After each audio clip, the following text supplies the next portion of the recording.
अस्सलाम वालेकुम दोस्तों, welcome to my organic plants garden. दोस्तों, आपका कोई भी ऐसा पौधा जो अभी तक फ्रूटिंग पे नहीं आया या फ्लावरिंग स्टार्ट नहीं हो सकी, यानी कि पौधा मुकम्मल तौर पे मैच्योर नहीं हुआ लेकिन अभी छोटी स्टेज पे है और आपके पौधों की ग्रोथ जो है वो अच्छे से नहीं चल पा रही, काफ़ी सुस्त है उनकी जो ग्रोथ की रफ्तार है, उनको स्पीड अप करने के लिए आज की इस वीडियो के अंदर मैं चंद केयर टिप्स भी आपके साथ शेयर करूँगा, लेकिन उसके साथ साथ इस ऑर्गेनिक फर्टिलाइज़र का इस्तेमाल भी करेंगे।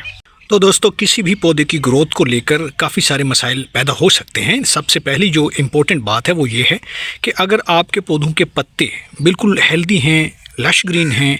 और ज़्यादा इनके ऊपर कॉम्प्लें बन रही हैं या ज़्यादा से ज़्यादा बर्ड्स निकल रही हैं, यानी कि जो ब्रांचेस निकलने का सिलसिला है वो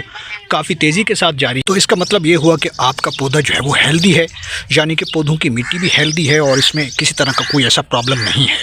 लेकिन इसके बरक्स हमारे पौधे अक्सर ऊपर से नीचे की तरफ ड्राई होना शुरू हो जाते हैं, या आप देखें कि पौधों की जो पत्तियाँ हैं या मार्जिन हैं इनके वो मुड़ रहे हैं और इनकी ग्रोथ कुछ अच्छे से नहीं चल पा रही, यानी कि पत्ते जो है काफ़ी जल्दी से सूख जाते हैं, ब्राउन हो जाते हैं और वो झड़ जाते हैं और गमले के नीचे आपको मिट्टी के ऊपर जो है वो काफ़ी सारे सूखे टूटे हुए पत्ते मिलते हैं। तो इसका मतलब ये हुआ कि आपके पौधों की ग्रोथ अच्छे से नहीं चल पा रही, इसकी मिट्टी के अंदर ज़रूर कोई प्रॉब्लम आ चुका है।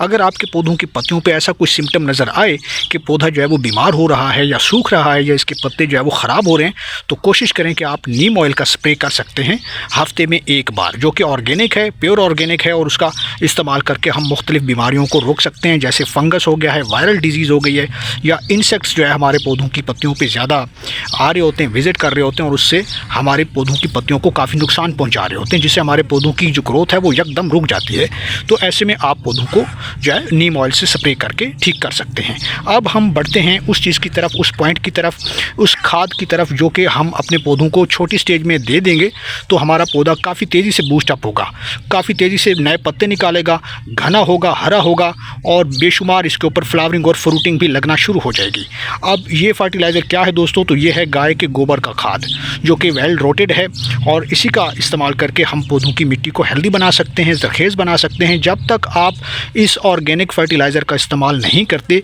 और इसकी जगह पे कोई केमिकल बेस्ड फर्टिलाइज़र इस्तेमाल कर रहे हैं तो वो वक्ती तौर पे काफ़ी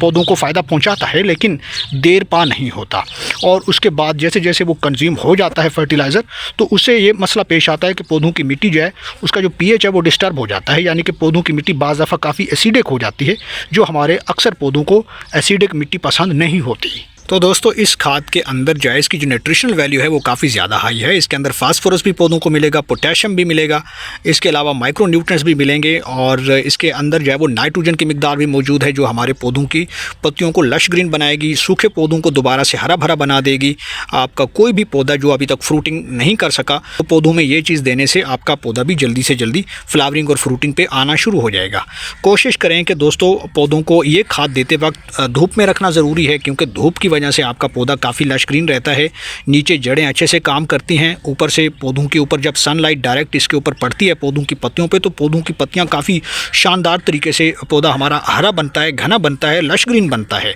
तो जितना पौधा आपका हेल्दी बनेगा उतना ज़्यादा ये पौधा जो है वो घना बनेगा और इसके ऊपर फ्लावरिंग और फ्रूटिंग तो बेशुमार आएगी। तो इस फर्टिलाइज़र को आप जो है वो कम से कम 15 दिन के अंदर एक बार दे सकते हैं। गाय के गोबर का खाद आप एक परफेक्ट खाद के तौर पे ले सकते हैं दोस्तों। इसके बगैर जो है आपके पौधों की मिट्टी जो है वो ज़रखेज़ नहीं बन सकती,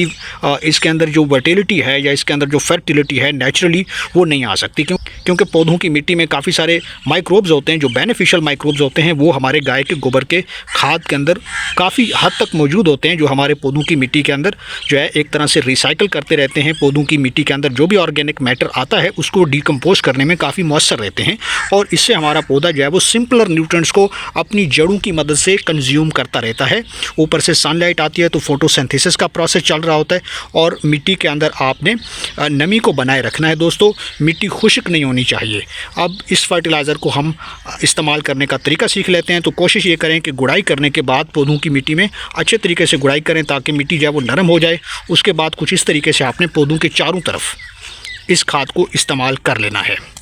कुछ इस तरीके से मैंने इस खाद को डाल दिया है और ये खाद अपने पौधे की रिक्वायरमेंट और बॉडी वेट के हिसाब से आप इस्तेमाल कर सकते हैं। मेरे पास ये पौधा एक 12 इंच के गमले में लगा हुआ है तो उसमें मैंने ये फर्टिलाइज़र ऐड कर दिया है। इसके बाद कोशिश करें कि इसी फर्टिलाइज़र को थोड़ा सा किसी भी गार्डनिंग टूल की मदद से मिट्टी के अंदर अच्छे से मिक्स कर दीजिए, ताकि हमारा पौधा जो है वो जल्द से जल्द इस फर्टिलाइज़र को मिट्टी के साथ ये कंबाइन होके इसके अंदर जो न्यूट्रिएंट्स हैं वो पौधों की जड़ों में आना शुरू हो जाएं। तो ये तरीका दोस्तों आप कर सकते हैं। ये फर्टिलाइज़र आपके पौधों को बड़ा और फास्ट करने में काफ़ी मौसर रहती है। तो ये फर्टिलाइज़र काफ़ी ज़्यादा इफेक्टिव है, आप हर पौधे में अप्लाई कर सकते हो। तो उम्मीद करता हूँ कि आपको ये वीडियो पसंद आई होगी। वीडियो पसंद आई तो वीडियो को लाइक कीजिए, शेयर कीजिए और भाई के चैनल को सब्सक्राइब कर दीजिए।